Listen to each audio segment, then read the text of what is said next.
So Fern, you're going to be trying to keep these two gentlemen apart and civilised tonight. But what are the sort of main issues that you expect to come out of this debate? Obviously, it's kind of quite a powerful reunion. I've seen security on the door. I hope it doesn't mean it's going to kick off. But you're obviously going to be chairing this discussion. What do you think the main themes are going to be that come out of it? Well, I think the main theme that everyone's going to be expecting is homosexuality and how that plays out in British politics, both in the 1980s and today. But I think what might be interesting is how the two candidates deal with the different views from now and 1980. For example, the changes in things like gay marriage, the fact that people are now more accepting of homosexuality. But also we've now got a massive increase in social media, so it'd be interesting to see what they think about how Twitter might have affected the 1983 by-election, for example.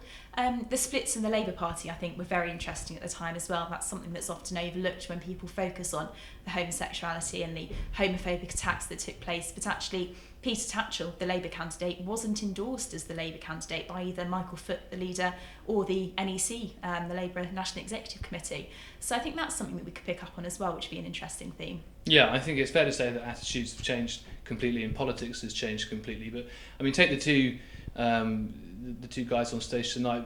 Obviously, one of them has gone through a larger change over the last 20 years than the other. Peter has always been, when we know where Peter's been on the issues, and he's a kind of tireless advocate. And obviously, to a certain extent, you can argue that Simon's come slightly later to the debate. How do you think that kind of change in their own opinions will be reflected in tonight's discussion? Absolutely, well, that's an interesting point. I mean, it only emerged in 2006 that Simon Hughes is actually bisexual. There was a huge debate at the time about the fact that Peter Tatchell was gay, and nobody knew that about Simon Hughes at the time. So I think that's an interesting point that really hasn't been picked up on much since it came out, especially in the context of the 1983 by-election. And particularly in the context today, I mean, sexuality is sort of 99.9% no longer an issue in politics, and I'm sure we'll get rid of that last 0.1% in our lifetimes. But they're going to have different attitudes on this. But you think that they're going to be reasonably civilised and it will be a pretty informative discussion?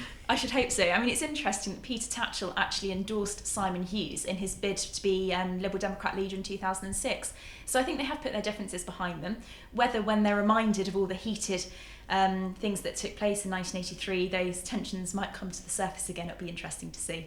And of course there were differences then, but now, sharing a stage here or indeed in their own professional political lives, they're both pretty tireless advocates of progressive liberal values in their own way, so they've kind of come around full circle. Absolutely. I mean, they definitely share the same values, and I mean, Peter Tatchell is a tireless human rights campaigner, and Simon Hughes has done similar things as well. So there's a lot of common ground, but obviously some differences will still exist.